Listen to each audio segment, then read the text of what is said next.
हाँ बच्चों देखो, तो 6th पॉइंट है एसिडिटी में, हम लोग एसिडिटी कर रहे हैं कार्बोक्सिलिक की। 6th है कंपैरिजन ऑफ, जैसे मैंने आपसे कहा कि भाई मेरे पास है बेंजोइक एसिड, मेरे पास है C6H5COH और मेरे पास है C6H5OH। So this is carboxylic acid या benzoic acid and this is phenol. So out of carboxylic acid and phenol, carboxylic acid and phenol दोनों के पास बेंजीन है ना? तो हम ये भी नहीं कह सकते जी कि बेंजीन एक पे लगा है तो ये ज्यादा अच्छा एसिड हो गया या खराब हो गया। तो out of phenol and carboxylic which is stronger, आपको पता है carboxylic acids are stronger than phenol, क्योंकि कार्बोक्सिलिक का पीके जो आएगा 1 और 5 के बीच में आएगा, उसका तो 10 रहेगा। तो this is more stronger acidic than this, है ना? तो acidity of this is more than that of phenol. क्यों? रीजन पूछा है, why carboxylic acids are stronger acid than phenol. ठीक है, तो आपने कैसे बताना है? आपने बताना है कि जो कार्बोक्सिलिक एसिड्स है इसके जो रेजोनेटिंग स्ट्रक्चर्स होते हैं ये ऐसा है। देखो कार्बोक्सिलिक एसिड ऐसा होता है, it has two resonating structures, it has two resonating structure. जब ये H प्लस छोड़ेगा, यहाँ से H प्लस निकलेगा तो इसमें O माइनस आ जाएगा ना, इसमें से H निकला तभी अच्छा एसिड, तभी एसिड बना, तो इस पे O पे माइनस आ जाता है। तो इसके दो रेजोनेटिंग स्ट्रक्चर्स कौन से हो सकते हैं? हो सकता है यहाँ पे O पे माइनस हो, या हो सकता है यहाँ माइनस हो, यहाँ डबल हो। So it has two resonating structures, this and this, है ना? Carboxylate ion has two resonating structures, while in case of phenol it has 5 resonating structures. Phenol में 5 रेजोनेटिंग स्ट्रक्चर्स होते हैं, आपको याद दिला दूं मैं। जब ये H प्लस छोड़ देगा, तो ये H अगर छोड़ देगा तो ये जो बचेगा इसे फिनॉक्साइड आयन कहते हैं। और जब ये H प्लस छोड़ता है कार्बोक्सिलिक, तो इसे क्या कहते हैं? इसे कहते हैं कार्बोक्सिलेट आयन, कार्बोक्सिलेट आयन। ठीक है, अब कार्बोक्सिलेट आयन के दो रेजोनेटिंग स्ट्रक्चर्स, अब वो एरो डाल के बनाना, जैसे हम लोग बनाते थे ना, ऐसे पहला एक बनाना फिर एरो डाल के दूसरा, है ना? इसमें इट हैज 5 रेजोनेटिंग स्ट्रक्चर्स। आपको याद होगा कैसे बेंजीन खींचता था ना इलेक्ट्रॉन को, तो 5 रेजोनेटिंग स्ट्रक्चर्स बनाते थे, बना के दिखा देना। उसके बाद आपकी वो थ्योरी पढ़ेंगे भी नहीं, आपको मार्क्स दे देंगे।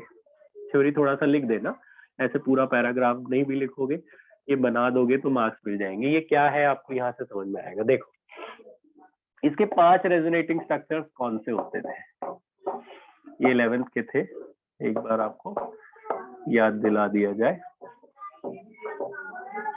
फिनॉल के 5 रेजोनेटिंग स्ट्रक्चर्स, ये इलेक्ट्रॉन घूमता है, इलेक्ट्रॉन जब घूमेगा तो यहाँ जाता है, पहले इधर यहाँ डबल बॉन्ड आ जाता था, है ना? ये बॉन्ड टूट के फिर इस पे लोन पे और एक माइनस आ जाता था, ये वाला बॉन्ड ब्रेक हो जाता था, फिर ये और ये रहते थे, फिर ये आगे मूव करता था, ये आगे मूव करता था, तो यहाँ पे डबल बॉन्ड आता था, अगला ब्रेक हो जाता था, यहाँ पे 2 इलेक्ट्रॉन आ जाते थे। ये जब बॉन्ड ब्रेक होगा 2 इलेक्ट्रॉन एक माइनस से आ जाएगा, फिर ये आगे मूव करेगा, यहाँ पे डबल बॉन्ड आता, ये ब्रेक हो जाता था, यहाँ पे माइनस आ जाता था, ये ऊपर वैसे ही रहेगा जैसा है, क्योंकि इसने अपना इलेक्ट्रॉन उसको दिया, तो उसपे से आप प्लस प्लस आ जाता है, तो प्लस माइनस हटा के न्यूट्रल कर सकते हो।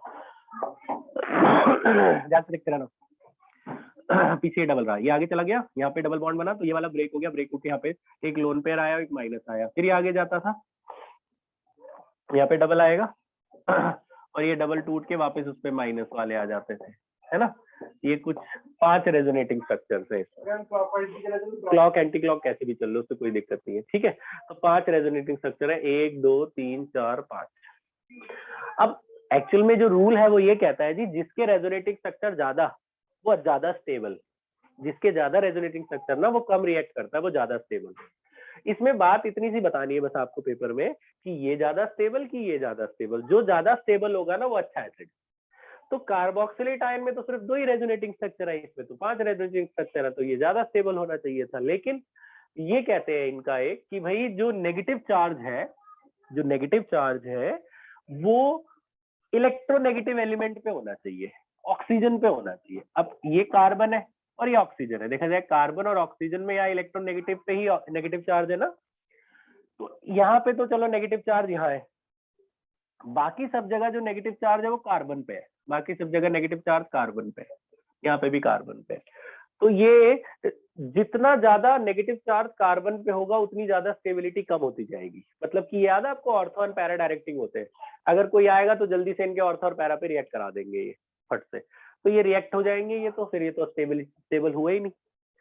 लेकिन यहाँ पे क्या हो रहा है कि जो नेगेटिव चार्ज है वो हमें कभी भी कार्बन पे नहीं है। आप देखो दोनों जो रेजोनेटिंग स्ट्रक्चर है, दोनों में या तो इस ऑक्सीजन पे नेगेटिव है या इस पे, या तो इस पे है या दूसरे पे है ना। इन्हीं दोनों में ही नेगेटिव चार्ज डिलोकलाइज्ड है, ठीक है। तो negative charge should be in the most electronegative atom. तो इन दोनों में से इलेक्ट्रोनेगेटिव ऑक्सीजन है, ऑक्सीजन पे ही है इलेक्ट्रोनेगेटिव चार्ज, कभी भी कार्बन पे नहीं है। तो ये जो दोनों इसके स्ट्रक्चर माने गए वो इनसे ज्यादा स्टेबल माने गए, इनके जितने भी रेजोनेटिंग स्ट्रक्चर बने हैं। तो carboxylate ions are more stabilized due to these two resonating structures in which the electronegative element always contains the negative charge. Negative charge हमेशा इलेक्ट्रोनेगेटिव पे है, कभी भी लेस इलेक्ट्रोनेगेटिव पे नहीं गया जैसे इनके पे चला गया कार्बन पे।